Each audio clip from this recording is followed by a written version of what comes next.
চাহ খাই আছোঁ সেই সময়ত জুবিনদাৰ কনভয় আহি সোমাইছিলে 3খন গাড়ী, মিউজিচিয়ানৰ 2টা, জুবিন গাৰ্গৰ দাদাৰ এটা, তাৰ লগত অৰূপনাথ আছিলে, আমাৰ জুবলিবা আছিলে, আমাৰ অৰূপনাথ আছিলে বঙাইগাঁৱৰ। মোক দেখাৰ লগে লগে জুবিনদা ফাৰ্ষ্ট টাইমকৈ হাত দেখালোঁ, ময়ো দেখালোঁ, জুবিনদাও দেখালে। গৈ পেলাই ফটকছে ব্ৰেক মাৰিলে অলপ দূৰ গৈ পেলাই।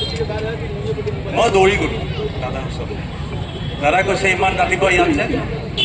মই কৈছোঁ দাদা মোৰ আপাৰ গা বেয়া। ক'ত আছে? পিঠাৰ চাহ খাই আছে। দাদা দৌৰি আহিল, মোৰ দেউতাক খাব দিব গৈ আপুনি কান্দিবৰ দেউতাক সেৱা কৰিলে কৰি ধৰিব, আপুনি চিন্তা নকৰিব, আপুনি তেল থকা বস্তু বেছি নাখাব, আপুনি ঠাণ্ডা নলগাব বেছি, মাগুৰ মাছ খাব। মোক কৈছিল দেউতাক মাগুৰ মাছ খোৱাবি, আৰু GMCত যদি কিবা অসুবিধা হয় চিটৰ কাৰণে, কিবা ট্ৰিটমেণ্টৰ কাৰণে, তই অৰূপক ফোন কৰিবি, অৰূপে চব ব্যৱস্থা কৰি দিব।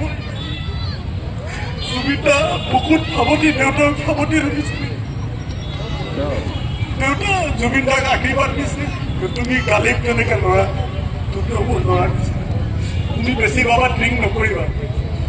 তেতিয়া দাদাই কৈছিলে খুৰা কৰিবলগীয়া হয়, আমি গোটেই ৰাতি নহওঁ, গোটেই ৰাতি প্ৰগ্ৰাম কৰিবলগীয়া হয়, আহিবলগীয়া হয়, সেইকাৰণে খাওঁ। আপুনি কৈছে যেতিয়া মই কমাম আৰু নাহিব।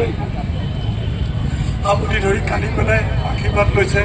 তেতিয়া জুবিন গাৰ্গৰ ফেষ্টিভেল আছিলে, মোক কৈছিলে তই কিন্তু ফেষ্টিভেললৈ নাহিবি, দেউতাক সেৱা কৰিবি, দেউতাক সেৱা কৰিলে ভগৱানক পাবি। আৰু মই যোৱা নাছিলোঁ। জুবিন গাৰ্গৰ সেই স্মৃতি মোৰ চিৰযুগমীয়া হৈ থাকিব, মোৰ ফেমিলি চিৰযুগমীয়া হৈ থাকিব। জুবিনদা তুমি য'তেই নাথাকে তুমি অমৰ হৈ থাকা, আমি সদায় তোমাক হৃদয়ত স্পন্দন কৰি ৰাখিম। জয় জুবিনদা, জয় জুবিনদা।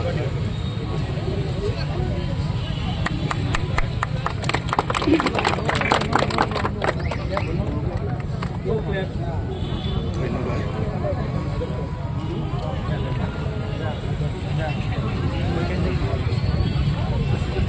মই ঘৰৰে সদস্য দীপশিখা দাস। মই আজিহে গম পাইছোঁ দীপশিখাই কোন কাহিনী পাতে জুবিনক লগ পাইছে, অন্তৰত কেনেকৈ লগ পাইছে, প্ৰথম অনুভৱ কি আছিলে আজি কৈ ল'ব। কাৰণ কালিৰ পৰা মই তাইক দেখিছোঁ যিখন মনটো পাতল হ'ব।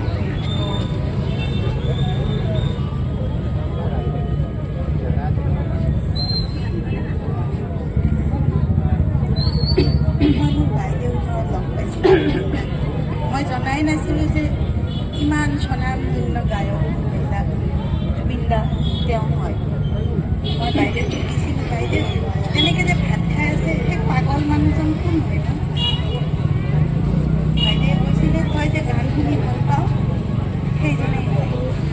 তেতিয়া জুবিনদাই কৈছিলে পাগল বুলি কৈছা কোন? তেতিয়া বাইদেৱে চিনাকি কৰাই দিছিলে মোৰ ভণ্টি হয়, মামাৰ ছোৱালী হয়। এতিয়া কৈছিলে যে দীপাবোৰ ভণ্টি, তাৰমানে মোৰ ভণ্টি। এতিয়া পাগলেই হওঁ, যিয়েই হওঁ, মই তোমাৰ সদায় দাদা দিয়ে। কালি মই মামাৰ ঘৰলৈ গৈছিলোঁ, মোৰ মামাৰ ঘৰ আইতা ঢুকাইছে, তালৈ গৈছিলোঁ। মোবাইলটো হাততো লোৱা নাছিলোঁ বা কিবা বাতৰি চাতৰি দেখা এইবোৰ একোৱে হোৱা নাছিলে। উভতি অহা সময়ত আমি দেখি ঠাইকে গাম্বাৰী বিলৰ ফালেদি আহি আছিলোঁ।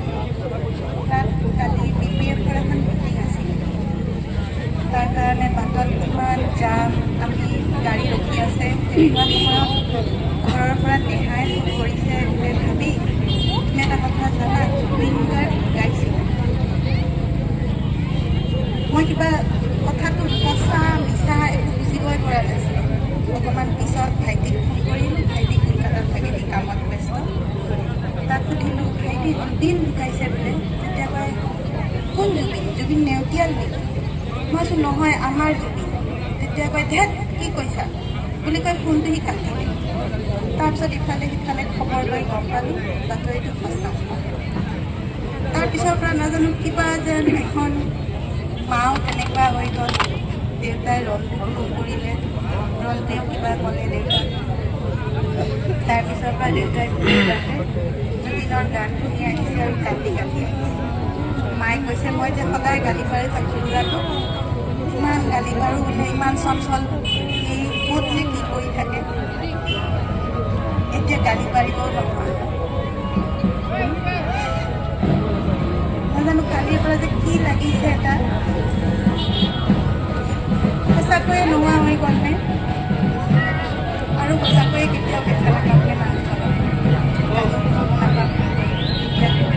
এতিয়া যিবোৰ আগৰ আছিল সেইবোৰকে থাকিব লাগিব। নতুন সৃষ্টি একো আৰু দেখা নাযাব, ওলাও নাযাব, ইমান নাই নাই এটা আৰু ভাল লগা নাই।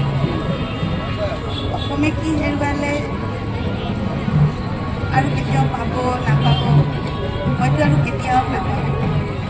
বহুত আশাৰে ৰৈ আছোঁ আকৌ জুবিন দা তুমি আমাৰ মাজলৈ ঘূৰি আহা